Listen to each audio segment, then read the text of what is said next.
Muy buenas tardes, bienvenidos a Pulso Económico. Ya saben que aquí nos dedicamos a seguirle el rastro al dinero, el rastro a la inversión y las señas de identidad de esta economía que nos afecta. Y lo hacemos casi siempre hoy, martes 2 de abril. También lo vamos a hacer siguiendo la tiranía de los índices de los mercados. El nuestro, el del IBEX 35. Vamos a ver, hoy cerramos en positivo, el cierre ha sido levemente positivo, 0,23% arriba, 9.363,5. Las tres compañías que suben más en el mercado en el día de hoy son Técnicas Reunidas, luego verán por qué, que sube 2,65% hasta 26.260. La constructora de la familia Entre Canales Acciona, que sube 2,22% hasta 101,500. También luego hablaremos de este superar la barrera psicológica de los 100.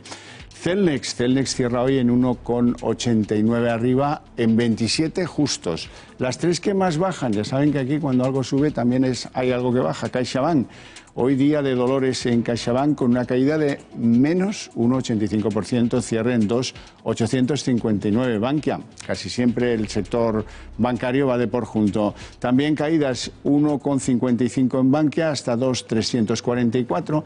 Y el Sabadell, que hoy pierde un 0,82% y cierra en 0,917. Fundamentales de la economía española. No hay novedades en la aportación al PIB. Seguimos con los datos de diciembre, 0,7%. Los que vengan tal vez sean peores, eso sí que hay que estar prevenidos. El IPC, ya dimos hace días el cierre de marzo, 1,3% interanual de aumento de la inflación. Hoy sí hay novedades aquí en el desempleo, el paro. Tradicionalmente hablamos así, el paro. Bueno, pues el paro, gracias a lo que luego les vamos a contar de los datos del paro de este mes de marzo, resulta que cerramos con un 13,45% de la población activa en paro. 13,45%. Hemos mejorado un poquito. El Euribor, para los que vivís pendientes de hipotecas, en los últimos 12 meses el Euribor se mantiene en un negativo 0,108. Bueno, hasta aquí lo que yo les quería contar. Vamos con el sumario de lo que va a ser la tertulia a continuación. Bien, pues a pesar de todo, el empleo crece. Los desempleados han bajado en marzo de 33.956 individuos menos. La caída del paro es la menor, eso sí, desde marzo de 2014. Ahora bien, no ha entrado la Semana Santa en el mes de marzo, con lo cual hay que valorar y muy especialmente este dato, es muy relevante. Los desempleados, sin embargo, siguen siendo 3.255.084 y hemos recuperado los 19 millones de activos en la seguridad social. Las prestaciones por desempleo, sépanlo, nos costaron en febrero 1.600 millones de euros y han crecido aproximadamente un 3,5%. Peor van los índices adelantados porque tanto los préstamos a las pymes como la demanda eléctrica como la bajada en las matriculaciones parecen ratificar la desaceleración de la economía española. Vamos a estudiar también en la tertulia el impacto de las elecciones en la bolsa. Y sepan que balance positivo y favorable del sector turístico. Suelen llamarle la industria turística, pero eso es una bobada. Créanme, pero en cualquier caso, España recibió 4,4 millones de turistas en febrero, con un crecimiento casi del 4%, aunque gastan un poquito menos. Gastan 4.667 millones de euros esos turistas recibidos en febrero, con un aumento del gasto del 2,9%.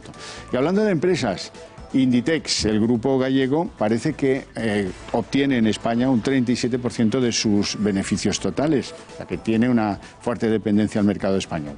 En términos de bancos, el Santander va a presentar mañana su nuevo plan estratégico con un objetivo que es crecer un 10%. Parece que los inversores señalan al banco de Ana Botín que debe reforzar su capital. Por cierto que hoy el Banco de España ha reclamado directamente que se produzcan fusiones y ha insinuado que estaría bien que alguna de ellas fuera protagonizada por alguna entidad exterior.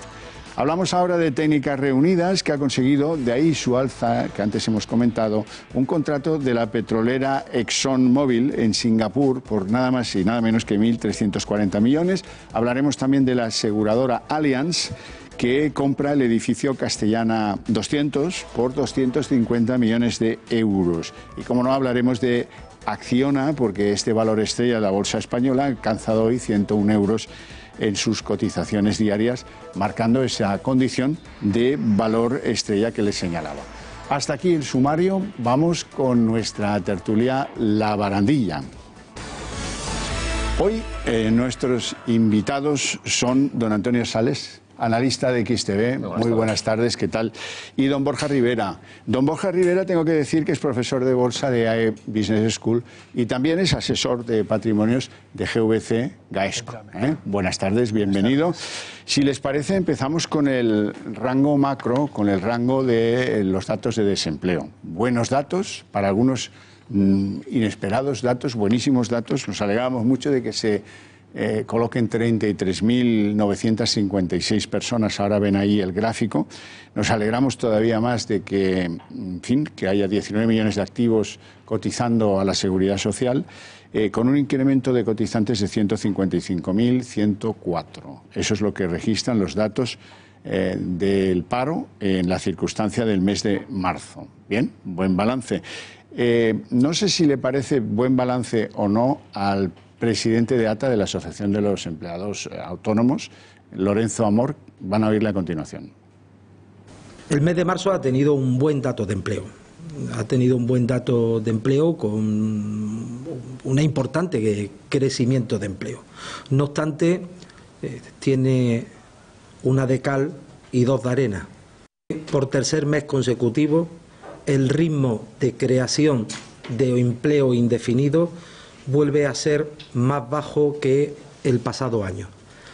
Es decir, se han hecho muchos contratos indefinidos, pero su cifra es inferior a la cifra de contratos indefinidos que se hizo el pasado año. Y por otro lado, estamos viendo un estancamiento importante en el crecimiento de autónomos. Si bien en marzo ha habido más de 14.400 nuevos autónomos, vemos que esta cifra, en valores absolutos, es la peor desde el año 2013. Bueno, al libro de posiciones de cómo nos va el desempleo hay que añadir que en febrero, datos de febrero, el desempleo nos cuesta 1.600 millones de euros, que no es poca cosa. Sales, ¿cómo lo es? Bueno, tenemos que tener en cuenta que a pesar de que se reducen los desempleados, parece que la cuantía, ¿no?, que tenemos que desembolsar es mayor.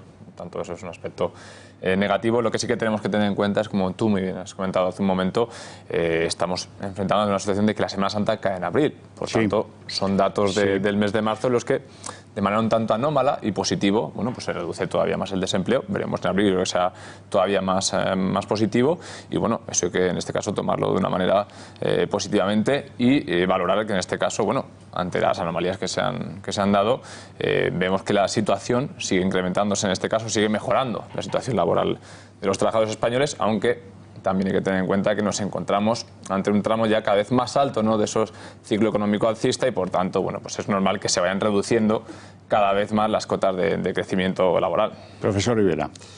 A ver, me gustaría comentar y resaltar también el hecho de hay un crecimiento, ¿de acuerdo?, en España de aproximadamente un 2,2%, cosa que estimaba el FMI que en este ejercicio estaríamos en el 2,5%, con lo cual nos están comentando, efectivamente nos están confirmando esta desaceleración de la economía.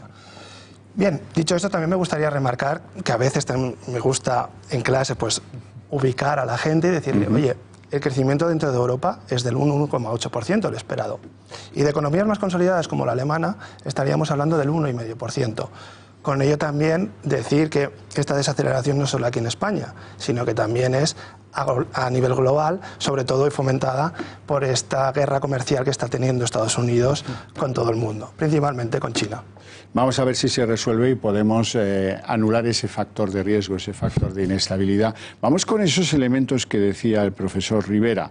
A propósito de los índices adelantados, hay tres que no son positivos. Uno es que, bueno, los que miden cuántos préstamos las pymes piden a la banca, nos dicen que hemos cerrado el trimestre con un 20% menos de préstamos de las pymes a la banca.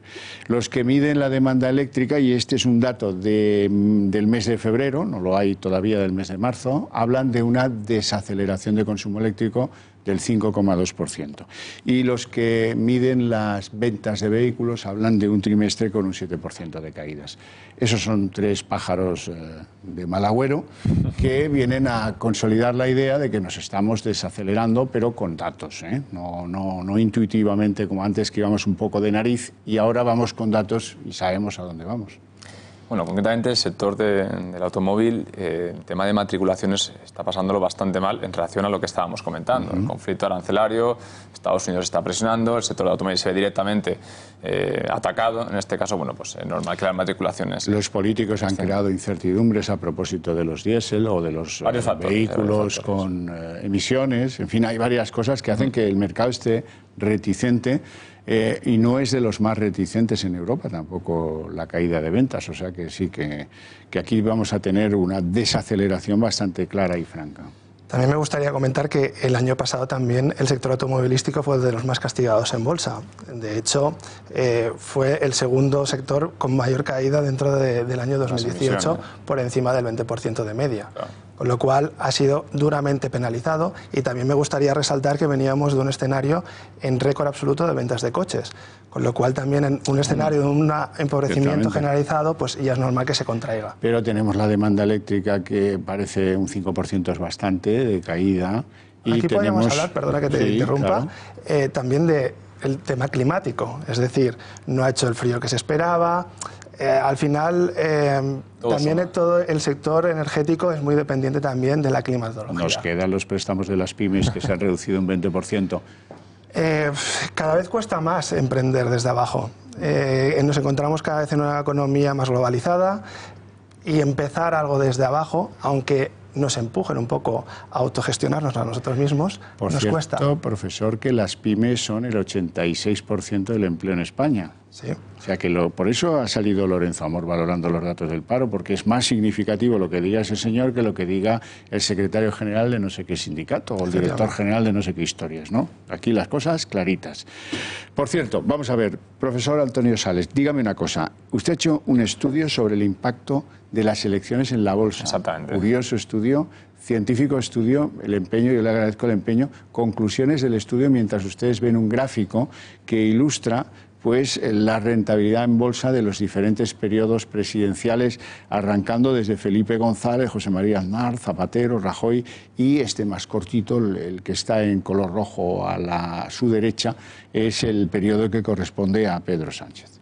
Bueno, haciendo una valoración general, un poco que es lo que hemos querido resaltar en la firma, vemos que prácticamente en los periodos largos, en los que en este caso los presidentes han estado una legislatura o más, vemos como han atacado dos fases distintas. Tenemos ciclos alcistas, Felipe González es, digamos, el tramo más estable pudimos ver, luego ya con Aznar veíamos cómo teníamos ese primer tramo alcista, luego vimos ahí la crisis de las .com, luego también el caso de Zapatero fue también más o menos primer tramo alcista. Luego la muesca obedece, supongo que a los inicios de la crisis. Exactamente, exactamente. Con Rajoy la situación es inversa. Empezamos desde abajo, empezamos con la crisis de las hipotecas, seguimos en este caso con la recuperación y llegamos a Pedro Sánchez. Tenemos que tener en cuenta que es el único que nos presenta datos negativos en relación al crecimiento del IBEX, pero bueno, tenemos que tener en cuenta también que es el periodo de tiempo es mucho menor. Claro, y le afectó el diciembre que tuvimos. Exactamente, simplemente es mostrarlo en términos generales, ¿no? Aquí un poco, pues la evolución de los movimientos de la bolsa en relación a los presidentes.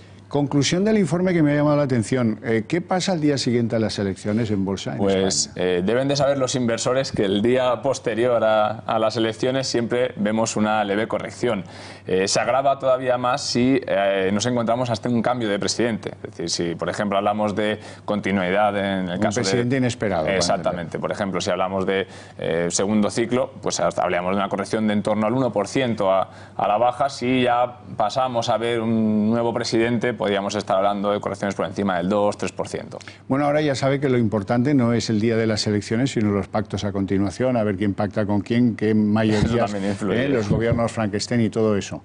Eso va a tener un momento de falta de toma de decisiones, ¿no? La gente se va a abstener de tomar decisiones inversoras y, lo siento mucho, lo van a entender enseguida. No sé cuándo va a terminar esa especie de ausencia de inversiones, porque luego vienen las europeas, municipales y no sé qué, y al final, como se dilate un poco el proceso de investidura del nuevo presidente del gobierno, esto nos va a llevar al verano. Sí, y además que, bueno, lo que está claro es que a los inversores no les gusta la incertidumbre.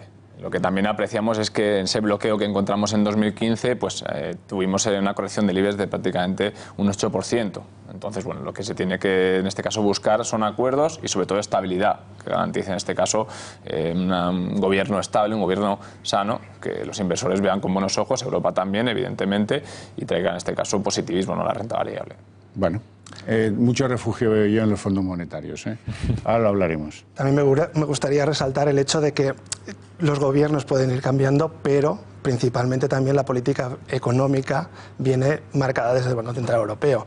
Y al final un gobierno no deja de tener un pequeño desvío que viene a ser de en torno al 3%, pero la política generalmente viene marcada desde el Banco Central Europeo. Si gana alguien que promete bajada fiscal, bajada de impuestos y cumple, otra cosa es que cumpla, ¿eh? Que lo prometen todos, pero que luego lo cumpla, sin duda el mercado sacará a los cohetes, echará a los cohetes los que tienen guardados de varios años atrás. Estoy totalmente de acuerdo con mi compañera, más que digamos que la estructura está ya diseñada y luego pues dentro lo podemos confeccionar de una manera u otra, pero el margen de maniobra cada vez es menor de los propios gobiernos y mayor de Europa. Bueno, vamos a hablar de turismo. Afortunadamente, y esta es una buena noticia que también tenemos que compartir, como la de los datos del desempleo, resulta que en febrero vinieron 4.400.000 turistas, casi 4,5 millones en plena forma. Estamos en plena forma.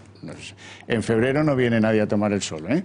Y esto significa pues, que otros mercados del Mediterráneo no acaban de recuperarse y nosotros nos beneficiamos. Mira, me alegro mucho. Crecimiento de los turistas, 3,88% respecto del febrero del año anterior. Bien, buena cifra. Gastan un poquito menos, pero gastan. Han gastado 4.667 millones, 2,90%, un poquito menos, pero hay que felicitarse de estos datos. Por supuesto.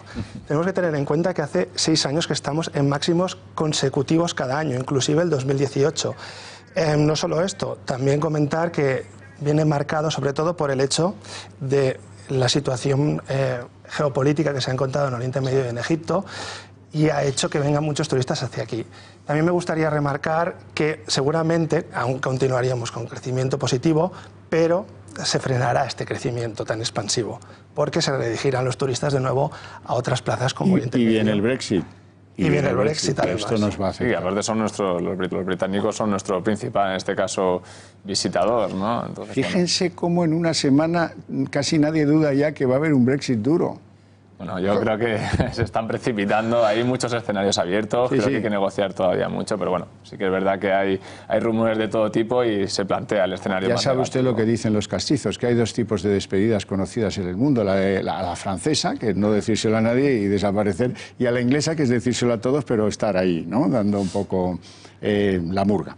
Bueno, hablemos de empresas, hablamos de Inditex, si les parece, porque, sépanlo, esta compañía, un modelo de éxito, el de Amancio Ortega y luego sus continuadores, todavía tiene anclado en España, en su negocio en España, el 37% de sus beneficios. Efectivamente, y no solo eso, las ventas del 2018 han subido un 3%, lo esperado, las perspectivas para el 2019 siguen siendo positivas, de un crecimiento todavía del 4%, y desde la casa de análisis de GVC Gaesco nos marcan un precio objetivo de la acción en torno a los 32 euros, con lo cual desde aquí también hacer un poco la mención de decir, oye, puede ser un activo interesante para invertir. Sí, además que en 2018 creo desde mi punto de vista que sufrió una corrección, una infravaloración, muy dura de los mercados. Es verdad que la expectativa sobre el grupo Inditex es muy alta, evidentemente pues los ratios de crecimiento cada vez es normal que sean menores, pero aún así el negocio está funcionando muy bien. Creo que hay que hacer bandera, ¿no?, España de esta compañía, y por supuesto que yo creo que soy más optimista, me colocaría en torno a los 30 euros, digamos, en un primer tramo de crecimiento alcista de la compañía, pero sí que es verdad que hay firmas de inversión todavía que persiguen un poco buscar en Inditex algún aspecto negativo, ¿no? Aunque de origen familiar, no cabe duda que esto es una multinacional que debe su éxito al talento y, por lo tanto, nos congratulamos de que sea líder internacional, por no decir mundial, porque no domino yo el sector de la confección en todo el mundo, pero si no es el primero, es el segundo.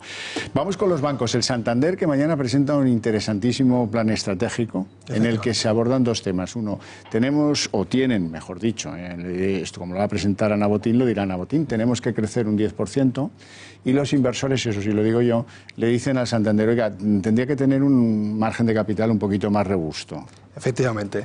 No solo eso, a ver, yo creo comunicar también a los accionistas del Santander va a hacer un payout en torno al 40-50%, cosa que el año anterior estaba en torno al 30 al 40%, con la cual se estima que habrá una mayor remuneración para el accionista en este plan estratégico.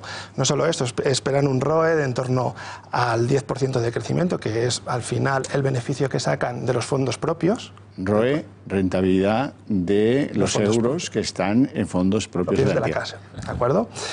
Es un muy buen plan. Ahora, debo decir que también el último plan estratégico lo han cumplido, con lo cual esperamos que también lo vayan cumpliendo. De ahí también remarcar que creemos que está muy infravalorado y que es un activo para tener en cuenta. Don Antonio. Sí, estoy totalmente de acuerdo con mi compañero y además, en este caso, lo que se le está también aconsejando a la compañía es, bueno, de aquí a 2-3 años, a incrementar la opción del scrip dividend, es decir, que el accionista no solamente tenga la opción de digamos, cobrar en efectivo ese dividendo, sino también pues canjearlo por acciones y, bueno, pues evidentemente subir ese ratio de capital al 12 más o menos. Bueno, por cierto que el Banco de España ha hecho hoy un muy descarado aviso al mercado de que le encantaría ver fusiones entre bancos y que además, pues, ¿por qué no? Estas fusiones podrían ser protagonizadas por entidades extranjeras. Sí, no solamente en España, sino también en Europa. De hecho, hace poco sonaba Commerzbank, Condesbank, y bueno, lo han propuesto, que haya concentración en el sector. Creo que sería, en algunos términos, positivo, ¿no? Para, en este caso, mostrar más solvencia, más estabilidad, pero bueno, eso habría que estudiar cada caso y ver las alianzas posibles. Lo que sí que está más claro es que los pequeños y los medianos se acaben fusionando, o digamos, los grandes acaben tomando parte en ellos, pero bueno, rejuntando un poco el sector. Yo creo que al final es una directriz también muy marcada desde Bruselas, les ayuda el hecho de tener más controlado el riesgo, sobre todo también, no olvidemos, aquí nos están presionando, hemos hecho ya un gran trabajo, pero no olvidemos también en Alemania que tienen varios monstruos, como por ejemplo el Deutsche Bank, que también se está hablando de una posible fusión, ¿no? Sí, sí. Hablemos de aseguradoras, Allianz, que va a comprar el famoso edificio, para los que no vivan en Madrid, lo voy a contar, uno de los más modernos que se han hecho al margen derecho o izquierdo, según se mire, de la Castellana. Bien, esta es una operación inmobiliaria enorme y muy significativa. Efectivamente, para que tengamos un poco la perspectiva, estamos hablando de una operación que en lo que llamamos del 2019 se han movido 800 millones de euros en todo lo que sería el parque inmobiliario de oficinas, para que veamos la envergadura. Estamos hablando de 250 millones, con lo cual un 25% de las operaciones la ha realizado solo esta operación. Castellana 200 tiene, además de dos edificios enormes, 20.000 metros cuadrados. Un centro comercial y un parking. Eso es. O sea, además, también lo que nos ayuda a entender que Allianz también se está implementando dentro de su actividad normal, tener un parque inmobiliario en España. Vamos rapidito, es que se nos acaba el tiempo. Acciona ha superado hoy 101 euros en la bolsa y es un valor estrella. ¿Por qué? Pues por varios motivos. Tenemos en este caso la visión de infraestructuras, que es la que mejor, digamos, se podría estar comportando junto con la de energía, y bueno, la verdad que la compañía en este caso está teniendo un recorrido intachable. De hecho, como tú bien has comentado, superaba la franja de los 100 euros por acción, un punto bastante psicológico para el accionista, sí, y creemos que va a continuar ese... Por cierto, eso es un rally. Y guardo una pregunta que nos hacía desde Madrid Pablo Solanes, de estas preguntas que yo lanzo a través del correo que ahora me vais a poner del programa pulsoeconómico@eltorotv.com. La pregunta es, ¿pueden ustedes precisar qué es eso del rally? Porque lo leo a menudo, pero no lo entiendo. A ver, es algo que se utiliza mucho, sobre todo yo doy clases además de análisis técnico, que es lo que más ayuda a entender la función del rally, es simplemente la consecución de máximos históricos de una acción, uno detrás del otro, con lo cual vemos una línea alcista. Traduzcan rally por subidón. Subidón. Bien, muy bien, pues ya hemos llegado a un acuerdo que permite la divulgación de los criterios de la bolsa. No tenemos tiempo para más, les espero mañana a las 8 en punto y no se olviden de que el dinero no duerme nunca. Gracias.